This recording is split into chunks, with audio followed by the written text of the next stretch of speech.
Jaima, today we are going to listen to the 34th chapter of Roaring Silence, Aruna paid off. When one accepts any favor from others, the former will be indebted to the latter until it is repaid this way or that way, this birth or that birth. But the salt eaten must be coughed off by any means. So, if you have enjoyed the favors of others in any way, in any form, in any time, remember the dictum you cannot escape from paying it back. Either pay it in the same life and manner received the favor, or do the same type, kind, quantum, quality of favor to a needy. But for the sense to repay what we got, you might have earned some profit out of that favor. If you have lost the capital you got as a favor from others, and then one might be ready to pay in any other way. Then one who accepts favor will be relieved from the books of Almighty. The law of karma is very intricate web and no one can claim to have understood without any doubt. Without the help of scriptures or through a long time hearing of satsang or with people who have crossed the barriers of worldly attachments. During one of the medical camps conducted in a very backward village near Kurnool town, doctors came across a person suffering from paralysis for the last 3 or 4 years. He was on bed surrounded by wife and 2 children.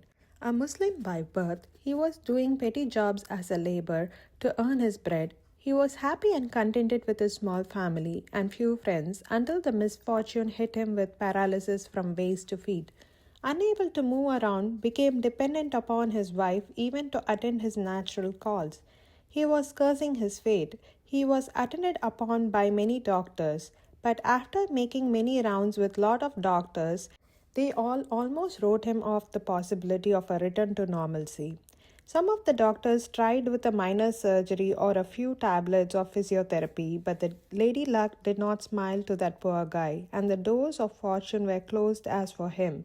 Our team of doctors also visited him and tried to do the best of whatever they could. Our doctors came forward to start doing his treatment in some so far unexplored direction. First, they started treating the bedsore on his back.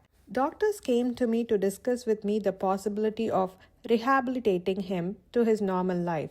I told them, if you are ready to take care of his day-to-day treatments as a dedicated ordeals, like daily visiting, dressing his wounds, arranging for physiotherapy, or all other such needs which may be warranted, you do it, but with a deep sense of dedication. As for finance is concerned, it will not be a problem. I will take care of the money matters personally. They agreed and arranged for physiotherapy after discussing with some senior doctors in the town, and regular ambulance was arranged through a service organization, of course with payment to driver, petrol charges, etc.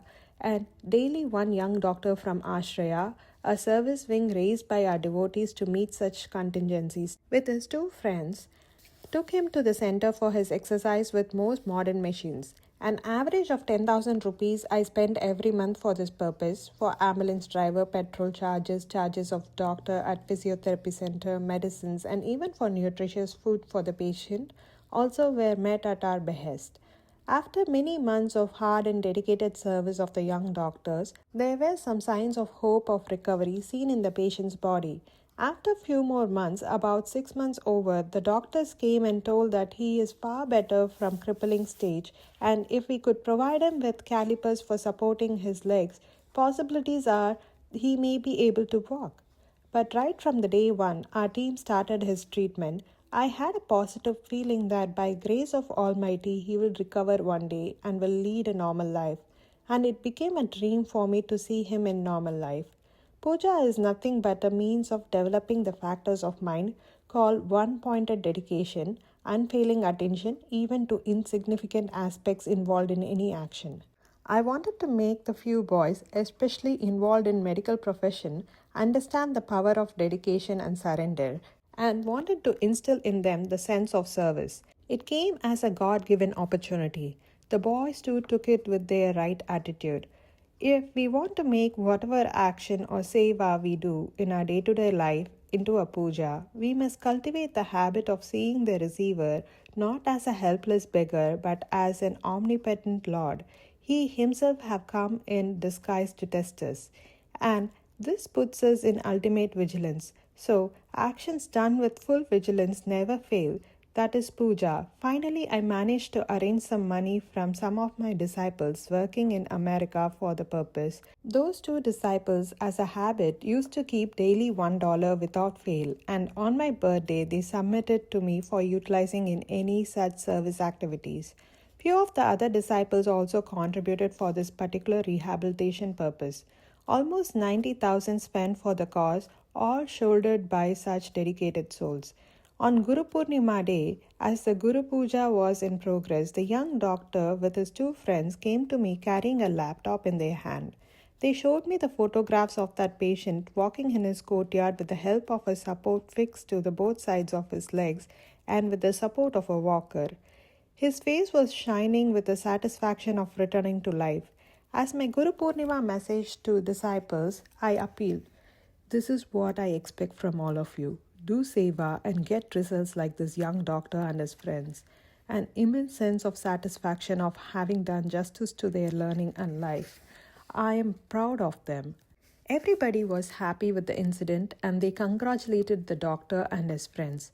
By impulse on the day one, actually, when my memories went back to my college days, when I too faced with such a paralysis from neck to feet and was on bed as good as a dead body. An Ayurvedic doctor and my sister's son, then an Ayurveda medical student, started treating me with Panchakarma treatment, which is more difficult than allopathic with utmost care, love and dedication.